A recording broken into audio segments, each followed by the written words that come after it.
Before we get into this video, I've got to thank Robert Martin. That's Bob Barton. And Bob, thank you so much for sending me this box that has some precious stuff inside of it. Turns out that Robert Martin used to own a .45 ACP that shot the full moon clips. Could have been a Model 25 Smith & Wesson, you think? But anyway, that gun will also take .45 auto rim, as you know. So he bought a lot of this .45 auto rim Starline brass years ago, and then he sold the gun, so he doesn't have any use for this brass anymore. And he sent it to me thinking that I might find a good use for it. And I really appreciate that, Robert, because I've always had a soft spot in my heart for the .45 auto rim, but the closest I ever got to it was one round of collectible .45 auto rim ammo that you see here. This is a original factory load .45 auto rim. This is as close as I've ever gotten to .45 auto rim. But thanks to your generosity in sending me this huge box of brass, I'm going to go ahead and get myself a .45 auto rim so I can shoot this brass and reload it. So look forward to that in the future. So Robert Martin, thank you very much. Bob, you have a great day. Let's go on with our video.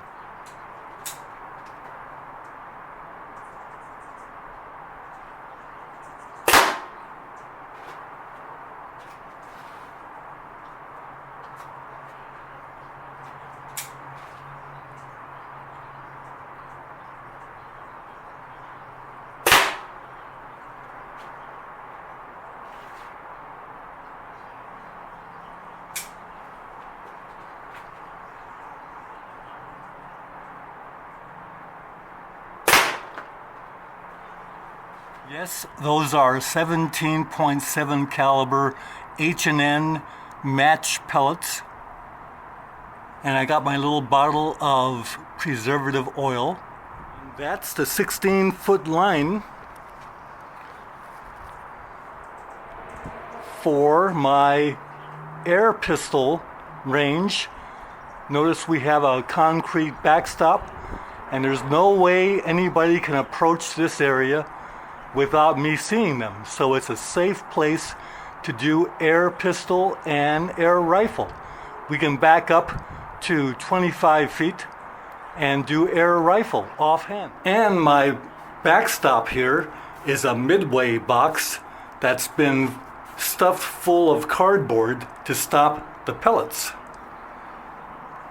Shooting at paper targets, we can set up some of these used and unusable shotgun hulls, 12 gauge and 410, on top of a 4x4 and shoot at them at 16 feet one-handed.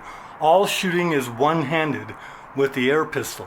Let's see if we can hit these shotgun hulls.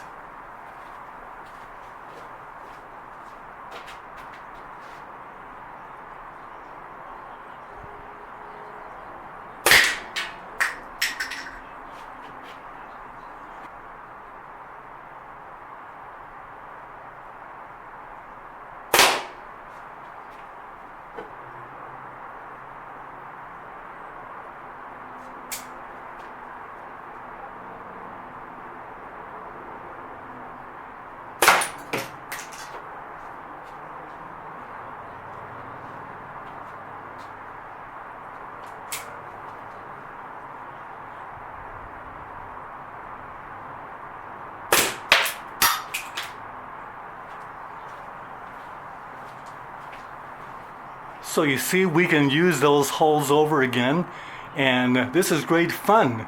We can even have contests between multiple shooters, and the hummingbirds don't mind the commotion at all.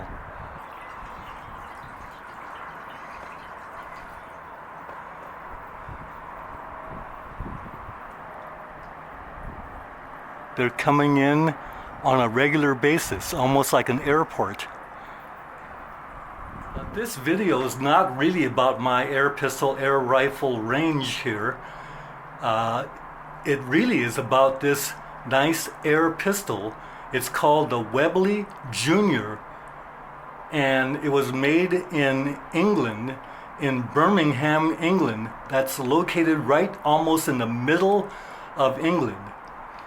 And it was purchased by the grandfather of a relative, John.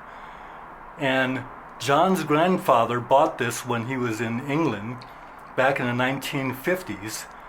And this was passed on to John, and he doesn't have any use for it anymore, so he wondered if I would like to have it. So he presented this to me about a week ago, and it's a wonderful pistol. Well, it turns out that this Webley Jr. is all steel and is quite solid and hefty. Feels like a real pistol, actually. It has Bakelite stocks. They made them with wood also. But this is a heavy, solid air pistol that was designed to last practically forever. And the amazing thing is, the mechanism works just as fine as the day it was made, as you can see from the shooting in the beginning of this video, all done with this pistol. So compared to our pistols, our air pistols, this is much more substantial. For example, my first air pistol was this Daisy, model CO2 200, and it uses CO2 cartridges, but it's not anywhere as hefty. This is made of some kind of pot metal, but it works fine shooting BBs with CO2 cylinders. But again, nowhere as robust as that Webley Jr.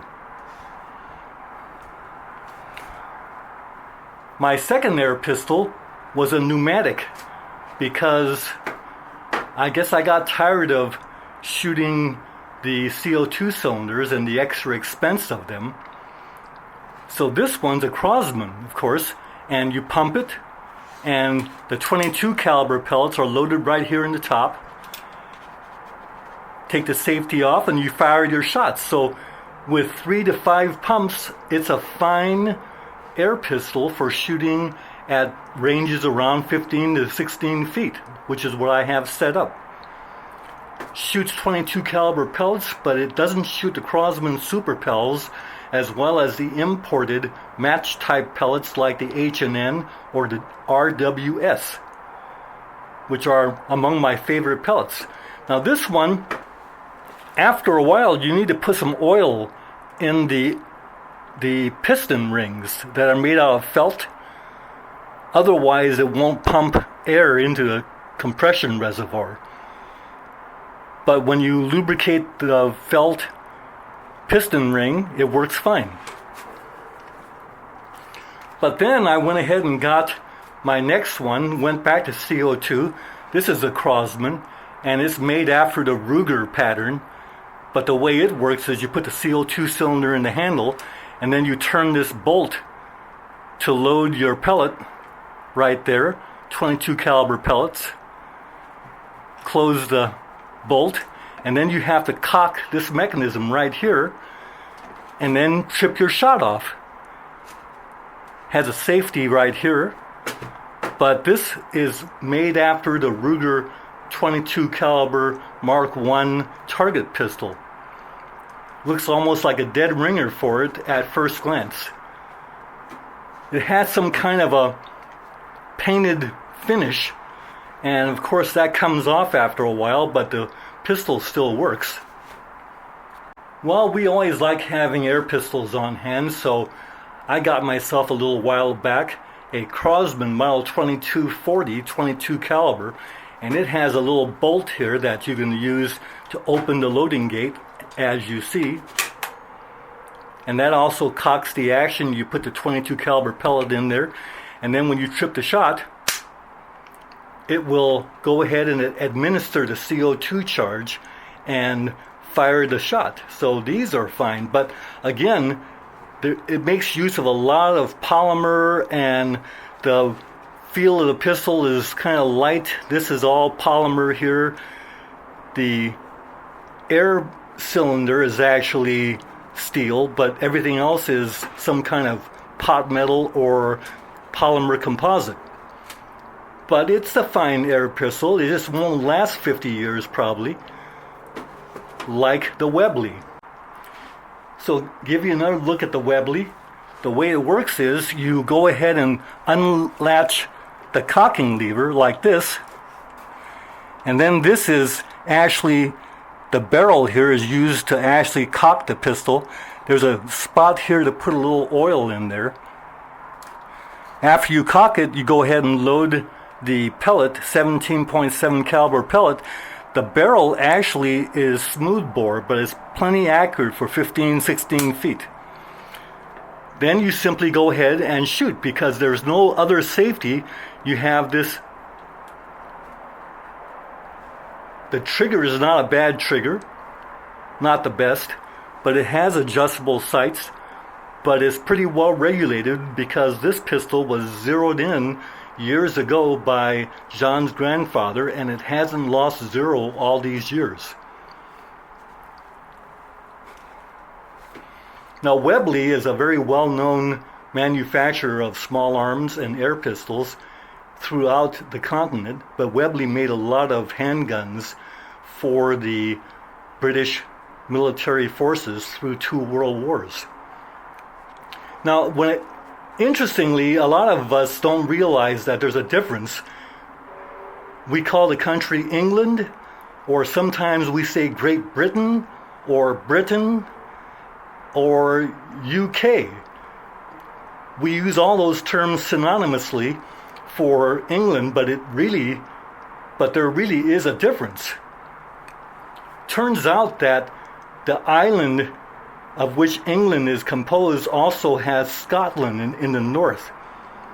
And then there's a smaller island out toward the Atlantic, that's Ireland. But Ireland is divided up into Northern Ireland and Ireland. And it turns out that Britain, when you say Britain, you're really saying England and Scotland.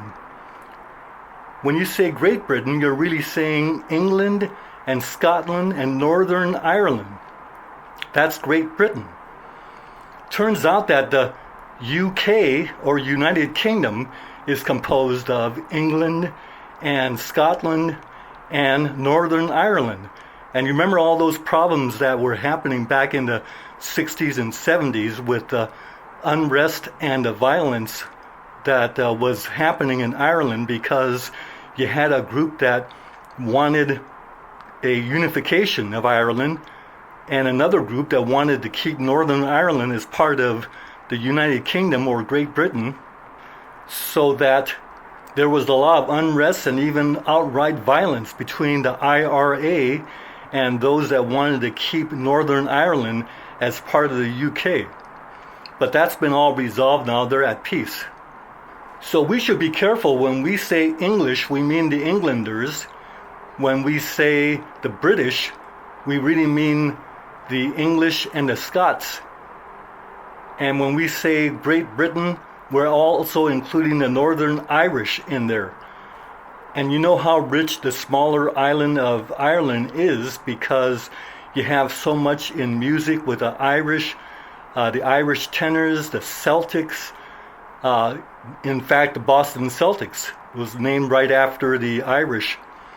And then you have river dancing. All those cultural things come out of Ireland, as well as the leprechauns and the Blarney Stone and the shillelaghs and your banshees and all of that kind of thing right out of Ireland. Well, I don't want to bore all of you to death. I'm sure that if you're really interested in how the UK works and how Parliament works and their form of government and all of that kind of thing, you can sure do your own research. At any rate, this pistol, I'm going to really enjoy this. It's a blast from the 1950s. This pistol is 70 years old and still going real strong. Now notice that it's got a lot of bluing wear right here, because when it's put down, that's the point that it's rests on. But notice how much wear has occurred on the grip straps, because that's where people are gripping it. The left-handers don't shoot this pistol as much because there's not as much wear on this side.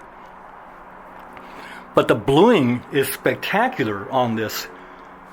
You see bluing on this that's actually better than many of our actual powder burning handguns today, or even rifles for that matter.